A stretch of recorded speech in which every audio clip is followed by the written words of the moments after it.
আমাদের চোখের সামনে আমরা ৭১-এর যুদ্ধ না দেখলেও ২৪-এর যুদ্ধ আমরা দেখেছি, আমার সন্তানরা। লড়াইয়ের ওই ময়দানেতে যেতে তোমাকে হবে, প্রয়োজনে সব রক্তটুকু জমিনেই ঢেলে দেবে। লড়াইয়ের ওই ময়দানেতে যেতে তোমাকে হবে, প্রয়োজনে সব রক্তটুকু জমিনেই ঢেলে দেবে। তবুও তোমায় লড়তেই হবে, মানিবে না পরাজয়। তবুও তোমায় লড়তেই হবে, মানিবে না পরাজয়। বিপ্লব মানে জীবন দেয়া বসে থাকা নয়, সে কোনো দিন আসবে না রে। বিপ্লব মানে জীবন দেয়া বসে থাকা নয়, সে কোনো দিন আসবে না রে। আসবে বিজয়ের রক্ত আর জীবনের বিনিময়, আসবে বিজয়ের রক্ত আর জীবনের বিনিময়। বিপ্লব মানে জীবন দেয়া বসে থাকা নয়, সে কোনো দিন আসবে না রে। করো যদি বিপ্লব মানে জীবন দেয়া বসে থাকা নয়, সে কোনো দিন আসবে না রে। করো যদি ভয়। ঠিক কিনা? হকের আওয়াজ চলবে তো ইনশাআল্লাহ। জুলুম এই যুগে যুগে যারা করেছে, জুলুমের সাজা তারা পেয়েছে। এমন কেউ দুনিয়াতে নাই, আদম পয়গম্বর থেকে নিয়ে আজ পর্যন্ত প্রত্যেকটা মানুষ যারা মানুষের উপরে জুলুম করে, আল্লাহ পাক তাদেরকে দুনিয়াতেও ছাড় দেয় না, আখিরাতেও ছাড় দেয় না। এই জন্য আল্লাহ পাক বলেছেন কি, মা কানা রব্বুকা, কি মা কানা রব্বুকা নাসিয়া। আরে হাফেজে কোরআনের দলেরা পারে না, ওমা কানা রব্বুকা নাসিয়া। আল্লাহ পাক ভুলে না, আমরা ভুলে যাই, অতীত আমরা ভুলে যাই। আল্লাহ পাক প্রত্যেকটা বান্দার হিসাব নিকাশ রাখে কি রাখে না? আল্লাহ পাক ভুলেন না। আল্লাহ পাক ছাড় দেন কিন্তু ছেড়ে দেন। হযরত আদম পয়গম্বরের ছেলে সেই কাবিল থেকে শুরু করে এই পর্যন্ত যারা জুলুম করেছে কেউ ছাড় পায় নাই। আমরা ইতিহাস জানি, আমরা ইতিহাস পড়েছি। আল্লাহ পাক কোরআনে স্পষ্ট বলেছেন, বান্দা দুনিয়াতে ঘুরো, সিরু ফিল আরদ ফানজুরু কাইফা কানা আকিবাতুল মুকাজ্জিবিন। এই জমিনে যত সন্ত্রাসী, যত দুর্নীতিবাজ, যত জালেম ছিল, এদের অবস্থা কি হয়েছে আল্লাহ পাক এটা দেখার জন্য জমিনে বান্দাকে ঘোরার আদেশ দিয়েছেন। এই কারণে আল্লাহ পাক ফেরাউনের ব্যাপারেও বলেছেন, আমি তোমার দেহটাকে সংরক্ষণ করব। ফালইয়াউমা নুনাজ্জিকা বিবাদানিকা লিতাকুনা লিমান খালফাকা আয়া। আল্লাহ পাক রব্বুল আলামিন এটা ফেরাউনকে বলে কি বুঝাইলেন? কিয়ামত পর্যন্ত ফেরাউনের লাশ সংরক্ষণ করার দায়িত্ব কার? আল্লাহ করবেন। লিতাকুনা লিমান খালফাকা আয়া। এই সমস্ত কিছু, এই লাশ, এটা যেন পরবর্তীতে যারা আসবে এদের জন্য নিদর্শন হয়, এ কথা বলেছেন আল্লাহ। আমরা মনে করছি ফেরাউনের লাশ মমি করে রেখেছে যার কারণে টিকে আছে, না, আল্লাহ পাক টিকায় রাখছেন। কেন? ফেরাউনের মতো বাদশা অন্যায় করার পরে যদি এই হালত হয়, তাহলে বর্তমান সময়ের ১৬ বছর ১৫ বছরের জালেম বাদশা যদি উল্টাপাল্টা করে, তার হালত কি হবে? চোখের সামনে আসছে কি আসে নাই? কথা বলেন, আসছে কি আসে নাই? সেটা আল্লাহ পাক স্পষ্ট করে না বলেছেন। দেখো, আমি আপনাদের সামনে আজকে যে কথা বলবো, যদিও ইসলাহী মাহফিল, আমি ইসলাহী মাহফিলের যোগ্যতা আমার নাই, করার যোগ্যতা আমার নাই, না আমল না এলেম, কিচ্ছু নাই। হুজুর মোহাব্বত করেন বিদায় আমাকে যোগ্য মনে করে আনছেন, কিন্তু এটা আর ইসলাহী মজলিস না, এটা মাহফিল হয়ে গেছে। ইসলাহী মাহফিল তো ছোট হয়, ইসলাহী মাহফিলের লোক হয় ১০০, লোক হবে ১৫০, কিন্তু আপনারা এতগুলা মানুষ আসছেন, এটা এখন মাহফিল হয়ে গেছে, মজমা হয়ে গেছে। তো মজমাতে আমি গতানুগতিকভাবে অন্য মাহফিলে যেভাবে গুছিয়ে কথা বলি, আজকে কোনো গোছানোর মতো কোনো সুযোগ বা খেয়াল খুশি আমার নাই, আমি কোনো বয়ান গোছায় আনি নাই। এজন্য যেখানে যায় আলোচনা সেখানে যাক। দেখেন ফেরাউন, আল্লাহ পাক তার দেহটাকে টিকায় রাখছেন। এই যে দুনিয়াতে আপনারা আমরা টিকে আছি, আমরা মানুষ জাত, বলেন তো সারা দুনিয়ার ভিতরে আমরা কি শ্রেষ্ঠ নাকি শ্রেষ্ঠ না? সব মাখলুকের চেয়ে আমাদের দাম বেশি না কম? আল্লাহ সবচেয়ে আমাদেরকে দামি বানাইছেন, যার কারণে আল্লাহ পাক আসমান জমিন যা কিছু আছে এগুলো আল্লাহ পাক বানাইছেন না অন্য কেউ বানাইছেন? কথা কয় না। এই মোবাইল দিছে কে? হ্যাঁ, আমাদের দেশে একসময় বলতো না মোবাইল দিছে কে? সরকার। অমুক দিছে কে? সরকার, বলতো না? আচ্ছা বলেন তো, দুনিয়ার সব কল্যাণ দিয়েছেন কে? শুধু দেন নাই, দিয়ে আমাদের আদম, আমাদের পিতা আদমকে আল্লাহ পাক শিক্ষাও দিয়েছেন সব কিছুর নাম। ওয়া আল্লামা আদম আল আসমাআ কুল্লাহা। আসমান জমিন গ্রহ নক্ষত্র মাইক পর্বতমালা ঘড়ি পাঞ্জাবি কাপড় চোপড় মাটি ইট বালু সিমেন্ট পাখা নৌকা হাত পাখা দাড়ি পাল্লা যা আছে আল্লাহ পাক শিক্ষা দিয়েছেন কাকে? আদম আলাইহিস সালাম। আল্লাহ পাক শিক্ষা দিয়েছেন, আবার এটার সবকও আল্লাহ পাক নিয়েছেন। আদম পয়গম্বর পারছেন, এই জন্য আদম শ্রেষ্ঠ। আল্লাহ পাক জমিনে, এই আসমান জমিন সৃষ্টি হওয়ার আগে আল্লাহ পাকের আরশ ছিল কোথায়? কান আরশুহু আলাল মা। পানির উপর আল্লাহ পাকের আরশ ছিল। এরপর আল্লাহ পাক আসমান জমিন বানানোর দিকে মনোনিবেশ করলেন। আল্লাহ পাক রব্বুল আলামিন 6 দিনে বানাইলেন। কয় দিনে বলেন তো? 6 দিনে বানাইলেন। এই সারা দুনিয়া আসমান জমিন গ্রহ নক্ষত্র যা আছে আল্লাহ পাক সব কিছু বানানোর পরে এবার মানুষকে আল্লাহ পাক রব্বুল আলামিন বানাইছে। আল্লাহ পাক যা কিছু মন চায় সুন্দর করে কুন হয়ে গেছে। আসমান কুন হয়ে গেছে, জমিন কুন হয়ে গেছে। আল্লাহ পাক সর্বপ্রথম 2 দিনে জমিন বানাইছেন। সারা জমিনে যা কিছু আছে নদী টদী সমুদ্র যা সব আল্লাহ পাক কয় দিনে বানাইছেন।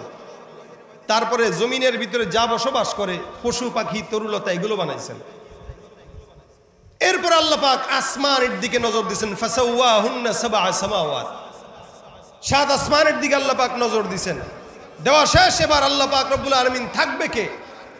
প্রথমে আল্লাহ পাক রব্বুল আলামিন ফেরেশতাদেরকে বানাইছেন, তারপরে জিন্নাতদেরকে বানাইলেন। এখন জিন্নাতটা জমিনে করে জুলুম। দেখেন আমি যেটা বলি আপনাদের সামনে, আমি যে আয়াতে কারিমা তেলাওয়াত করেছি, আয়াত আল্লাহ পাক বলেন ওমান ইয়াতাআদ্দা হুদুদাল্লাহি ফাকাদ যালামা নাফসা। আল্লাহ পাক রব্বুল আলামিন এই আয়াতের মধ্যে বলেন যারা আল্লাহর সীমারেখা লঙ্ঘন করে এরা নিজেরা নিজেদের উপরে জুলুম করে। যারা নিজেরা নিজেদের উপরে জুলুম করে আল্লাহ পাক রব্বুল আলামিন জুলুম পছন্দ করেন না। এদেরকে আল্লাহ পাক জমিনের মধ্যেও শাস্তি দেন, আখিরাতেও শাস্তি দেন। এই জন্য আল্লাহ পাক বান্দাকে দোয়াও শিখাইলেন। আল্লাহ পাক বলেন রব্বানা যালামনা আনফুসানা ওয়া ইল্লাম তাগফির লানা ওয়া তারহামনা লানাকুনান্না মিনাল খাসিরিন। আমার আল্লাহ পাক বান্দাকে দোয়া শিখাই দিলেন, বান্দা যদি জুলুম হয় নিজের নফসের উপরে জুলুম করবা, অন্তরের উপরে জুলুম করবা। বান্দা তোমরা সুন্দর করে আল্লাহর কাছে জুলুমের থেকে পানাহ চেয়ে আল্লাহর কাছে দোয়া করবা। কোন ইমানদার বান্দা যখন আল্লাহর সীমারেখা উল্লঙ্ঘন করে ওই বান্দা নিজের উপরে জুলুম করে। আল্লাহ পাক জমিনের মধ্যে জিন্নাতদেরকে পাঠাইলেন, এরা একজন আরেকজনকে অত্যাচার করে জুলুম করে, একজন আরেকজনকে মারে, রক্তপাত ঘটায়। আমার আল্লাহ পাক রব্বুল আলামিন আদেশ দিয়া বলে ফেরেশতার দল জমিনের মধ্যে যে সমস্ত জিন্নাতের দলরা আছে এদেরকে এখান থেকে বিতাড়িত করে অন্য জায়গায় নিয়ে যাও। আল্লাহর আদেশে ফেরেশতার দলরা সুন্দর করে জিন্নাতদেরকে বিতাড়িত করে অন্যত্র নিয়ে যায়। কোথায়? বলে জিনদেরকে আল্লাহ পাকের আদেশে বিশাল মরুভূমির মধ্যে নেওয়া হয়, আর খালি জায়গা দ্বীপ যেগুলো আছে দ্বীপের মধ্যে নিয়ে যাওয়া হয়। এখন জমিনটা খালি, আসমানের মধ্যে আল্লাহর ফেরেশতা, জমিনের মধ্যে যত জিন্নাত ছিল এগুলো একটাও নাই। আমার আল্লাহ পাক রব্বুল আলামিন বলেন ওয়া ইয ক্বালা রাব্বুকা লিল মালাইকাতি ইন্নী জাইলুন ফিল আরদি খলিফা। জমিনের মধ্যে আমি আল্লাহ পাক খলিফা বানাইতে চাই। বলেন তো জমিনের মধ্যে আল্লাহ পাক রব্বুল আলামিন কি বানাইতে চাইলো? খলিফা। কি বানাইতে চাইলো? খলিফা। তার মানে যতদিন পর্যন্ত খেলাফত না হবে শান্তি আশা করা যায় না। যতই বলেন ভোটাভুটি, যতই বলেন নির্বাচন, যতই রাজনীতি করেন না কেন, ইসলামের শরীয়ত মোতাবেক খেলাফত প্রতিষ্ঠা না হওয়া পর্যন্ত সারা বিশ্বের বুকে কোনোদিন শান্তি আশা করা যায় না। এখন তো আমরা জিহাদের কথা বললে একদল বলে জঙ্গিবাদ। জিহাদের কথা যদি কারো ভালো না লাগে, যতই জঙ্গিবাদ বলুক, হাজারো জঙ্গিবাদ বলার পরেও মুসলমান হিসেবে জিহাদের কথা বলা, জিহাদ করা, জিহাদ পছন্দ করা একজন ইমানদার হিসেবে আমার দায়িত্ব, আপনার দায়িত্ব।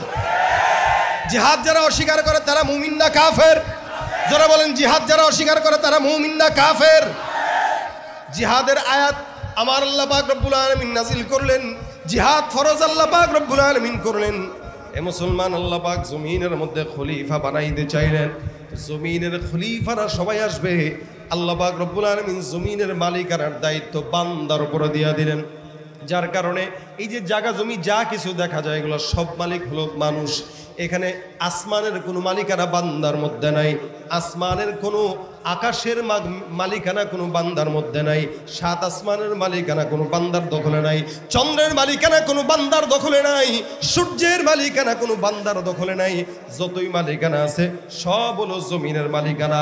বাংলাদেশের জমিন এটা বাংলাদেশ সরকারের, ইন্ডিয়ার জমিন ইন্ডিয়ান সরকারের, পাকিস্তানের জমিন পাকিস্তান সরকারের, এমনকি সমুদ্রও যদি দেখা যায় এই সমস্ত সমুদ্রের মালিকানাও কোনো না কোনো মানুষের দখলে। কারণ আমার আল্লাহ পাক বান্দাকে জমিনের খেলাফতের দায়িত্ব দান করেছে। জমিনের সব মালিক হলো বান্দা, বাকি আসমানের ওগুলো সব আল্লাহ পাকের আয়ত্তে। জমিনের ঘর বাড়ি এগুলো ক্ষণর সাময়িক, এই মালিকানাটাও কি সাময়িক। আল্লাহ পাক জিন্নাতদেরকে ছড়াইলেন, এখন মানুষ বানাইতে চাইলেন, তো ফেরেশতারা ভেটো দিয়ে দিল। ফেরেশতারা বলে আল্লাহ কি দরকার, আমরা তো আছি। নাহনু নুসাব্বিহু বিহামদিকা ওয়া নুকদ্দিসু লাক। আল্লাহ বলে না, আমি যেটা জানি তোমরা জানো না। দেখো আজকের এই গরমের মধ্যে আল্লাহ পাক ফেরেশতাদেরকে ডাক দিয়া বলবে, এই গরমের মধ্যেও যারা দ্বীনি কিছু আলোচনা শোনার জন্য বসলো, এই বান্দার জন্যই আমি আল্লাহ পাক জমিনে এদেরকে পাঠাইলাম। কেন? এরা হাজার অন্যায় করার পরেও যখন নাকি আমি আল্লাহ পাক রব্বুল আলামিনকে ডাকে, আমি আল্লাহ পাকের আসমানের আরশ পর্যন্ত কেঁপে যায়। বান্দার এক ফোঁটা চোখের পানি বান্দার জাহান্নামের আগুন নিভায় দেয়। এটা বান্দার ফজিলত, এটা আপনার আমার ফজিলত। আরো ফজিলত কি, যেহেতু আমরা আল্লাহ পাকের মনোনীত, এ কারণে আল্লাহ পাক রব্বুল আলামিন সুন্দর করে আদেশ দেয়া দেয়, যখন নাকি আপনাকে আমাকে বানানোর ফিকির করলো, খুব বুঝবেন আল্লাহ পাক রব্বুল আলামিন আমাদেরকে মাটি দিয়া বানাইলো না আগুন দিয়া বানাইলো? বলেন তো। মাটি দিয়া। কোন জায়গার মাটি? কথা কয় না, সব জায়গার। কোথায় বলেন? সব জায়গার। আল্লাহ পাক সর্বপ্রথম দায়িত্ব দিয়েছেন ইসরাফিলের কাছে, তারপরে মিকাইলের কাছে, তারপরে জিব্রাইলের কাছে। তিনজনকে বললেন যাও জমিন থেকে মাটি নিয়ে আসো, আমি কিছু মানুষ বানাবো। এরা জমিনের কাছে এসে বলতেছে, জমিন একটু মাটি দিবা, আল্লাহ পাক মানুষ বানাইতে চাইছে, মাটি দাও। জমিন কয় পানাহ চাই, খবরদার গায়ে কাটবা না, ব্যথা পাবো। ফেরত গেছে। লাস্টের বার আল্লাহ পাক আজরাইলকে দায়িত্ব দিছে। আজরাইল যায় কয়, এই একটু মাটি দিবিনি? আল্লাহ পানা চাইতেছি আজরাইলের কাছ থেকে, মাটি দিতে পারতাম না। আজরাইল কয় পানা চায় লাভ নাই, আদেশ দিয়েছেন আল্লাহ, দিতেই হবে। এবার আজরাইল সুন্দর করে মাটির থেকে অংশ নেয়। বাংলাদেশের কিছু মাটি, ভারতের কিছু মাটি, লন্ডনের কিছু মাটি, ইন্ডিয়ার কিছু মাটি, চতুর্দিক থেকে মাটি নিছে। যার কারণে কিছু মানুষ সাদা, কিছু কালো, কিছু লাল, কিছু মেটে, শনি দুনিয়ার সব জায়গার মাটি একসঙ্গে হওয়ার কারণে, মাটির কারণে মানুষের আদতেরও পরিবর্তন, মাটির কারণে কালারেরও পরিবর্তন। সুবহানাল্লাহ। আল্লাহ বানাইলেন। এই বানানোর পর থেকে নিয়ে এই পর্যন্ত শুরু হয়ে গেছে শয়তানের সঙ্গে মানুষের হিংসা। আর এই শয়তান হিংসামি করেই বান্দার প্রতি আরেক বান্দার মারামারি লাগায়, ঝগড়া বিবাদ লাগায়, জুলুমের শিকার করায়। জুলুমের কারণে জিন জাতিকে আল্লাহ পাক বিতাড়িত করেছে। সেই জুলুম বর্তমানে বাংলাদেশের মানুষ না, গোটা বিশ্বের মানুষ এক দল আরেক দলের উপর জুলুম করে কি করে না? গত 15 বছর ধরে আমরা দেখেছি। এই কারণে আল্লাহ পাক রব্বুল আলামিন স্পষ্ট বলেছেন, ইন্নাশ শিরকা লাযুলমুন আযীম।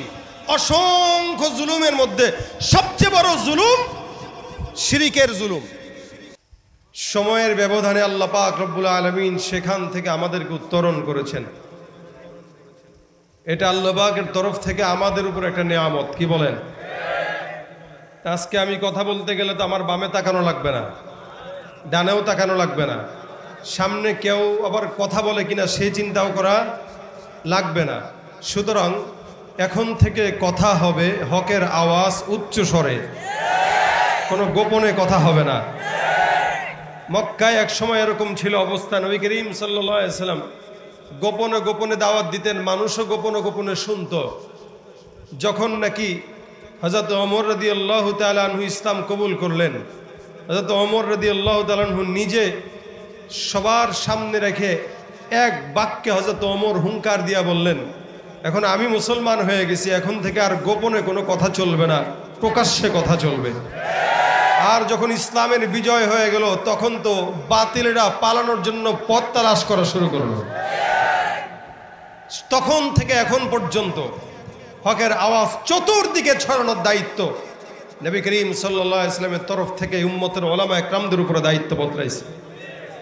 উম্মতের ওলামা একরাম সব জায়গাতে ঘুরে ঘুরে, খেয়ে না খেয়ে, নিজের পকেটের টাকা খরচ করে বিশাল বড় মাদ্রাসা করে 400 জন 500 জন ছাত্রকে খাওয়ায়, 3 বেলা খাওয়া দিয়ে পড়া দিয়ে থাকার জায়গা দিয়ে এই দেশে, উপমহাদেশে ইসলামকে এই পর্যন্ত এনেছে আপনাদের এই এলাকার নজরুল ইসলাম সাহেবের মতো ওলামা একরামেরা।